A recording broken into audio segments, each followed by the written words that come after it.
assunto é técnicas de negociação. Você sabe fazer uma boa negociação? O programa Você Sabe Fazer conversa com Rosana Mussumessi, psicóloga e consultora. Você sabe que todos os dias estamos negociando alguma coisa, tanto na vida profissional como também na vida pessoal, certo? Então acompanhe as dicas agora para você saber fazer boas negociações. Rosana, como fazer uma boa negociação e o que o negociador ele precisa saber para negociar bem? Uma boa negociação parte primeiro do princípio de que tem uma outra pessoa na sua frente, que ela tem uma outra percepção do que você está negociando. Ela é resultado de um conflito, seja pessoal ou seja entre as partes, né? Para ser uma boa negociação, você tem que partir do princípio de que você tem que ter informação, planejamento e sempre estar muito bem organizado em termos do que você vai abordar, dos pontos que você vai levar como vantagem para aquela negociação. Para que ela seja eficaz, ela tem que atender o ganha-ganha. Ambos deveriam sair ganhando. Não é o que sempre acontece, mas é o que deveria ser feito para uma boa negociação. Qual que é a melhor maneira para lidar com situações complexas e pessoas difíceis? Pessoas difíceis, eu creio que assim, a primeira coisa que a gente tem que fazer é o respeito. Nunca perder o respeito. Essa é a primeira forma de lidar com pessoas difíceis. Não perder o respeito.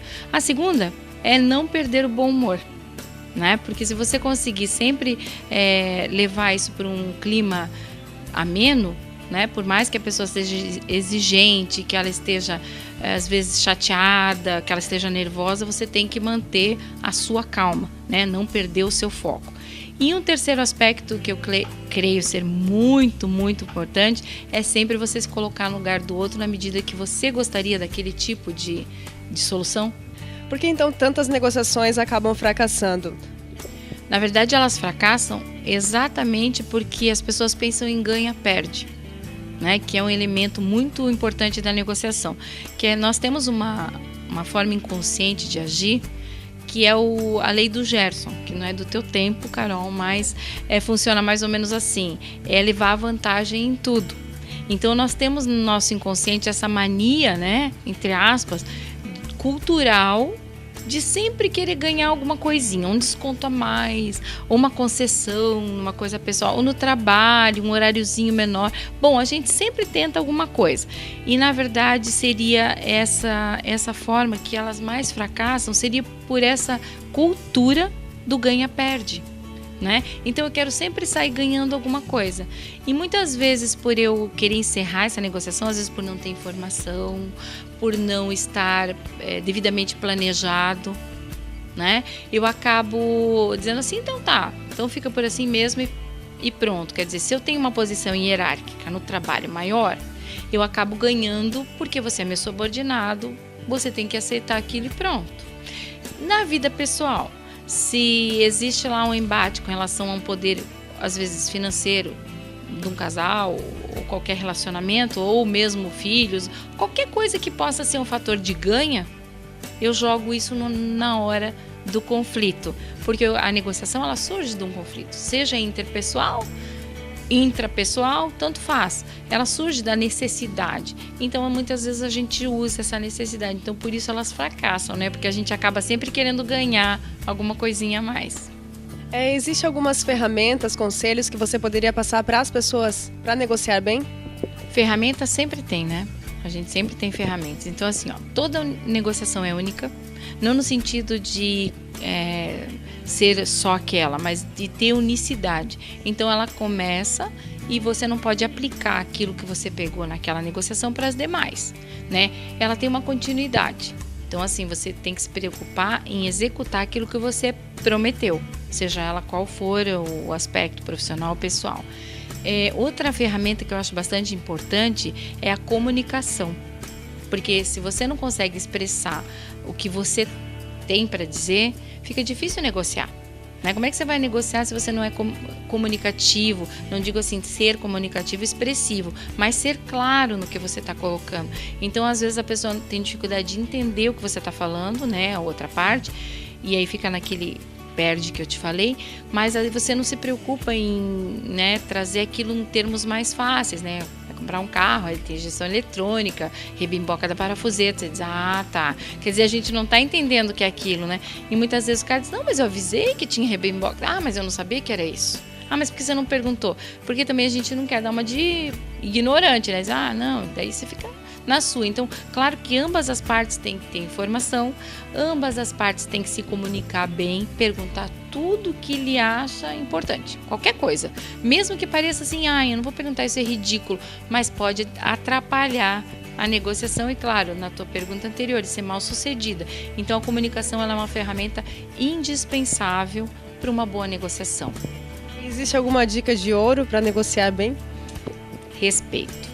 Eu acho assim, ó, é fundamental você pensar no outro como um ser humano, sempre criar um clima propício, amistoso. Se estiver um clima assim conturbado, confuso, não é o momento de negociar. Por quê? Porque o conflito chegou a um nível já que não existe comunicação, né? Então todos aqueles outros ingredientes você não pode planejar isso, você não vai dizer, ah, eu vou falar isso, ele vai falar aquilo. Quer dizer, não existe essa dialética planejada. Você tem que lidar com, de certa forma, com alternativas e sempre ter um plano B. Então, na minha opinião, assim, uma dica de ouro seria assim, ver no outro com respeito, né? E sempre aquela coisa do bom humor.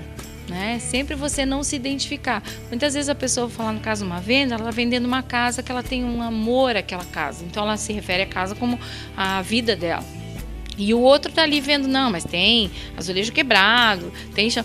Aquilo vai magoando muito mais. A pessoa, não vou mais vender para você, você não é um bom corretor, né? E às vezes a pessoa perde, claro, estou falando isso num exemplo, mas num âmbito também cada vez, né? Vai fazendo um círculo maior, onde você vê que às vezes a pessoa tem um afeto ali envolvido e o outro não. Então sempre tentar se colocar no lugar de que aquilo para aquela pessoa naquele momento ela tem uma importância, como para a gente também. Tá certo que o viés é diferente, o corretor quer vender, o outro está se desfazendo de algo que ele tem um afeto, mas tem que dizer, não, a gente vai cuidar da sua casa, vamos fazer um bom negócio, para que o outro se sinta também com confiança, confiabilidade que eu te falei. Então, para mim, eu vejo isso como itens indispensáveis e que vão fazer a negociação ser um sucesso, com certeza. E assim, para finalizar, você poderia resumir assim 3 itens para o negociador para ele saber e ser eficaz na negociação? Pensar em ganha-ganha. Informar todas as possibilidades e alternativas, não perder o bom humor, ter bom senso, né? E ser bastante criativo e empático. Isso eu creio que seriam algumas coisas que eu colocaria numa negociação como importante. Não, assim, num primeiro momento a gente sabe que ela surge de um conflito e todo conflito é visto como uma coisa negativa.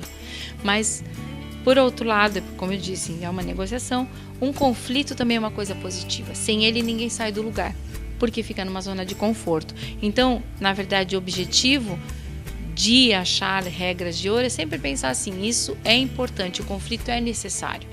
E para um conflito, a negociação é o que vem, né, abrandar. Seja ela, né, positiva ou negativa, ela tem que surtir um efeito ganha-ganha, sempre. Agora vamos fazer um breve intervalo e no próximo bloco não perca, veja o lado profissional do vídeo que fez sucesso na internet.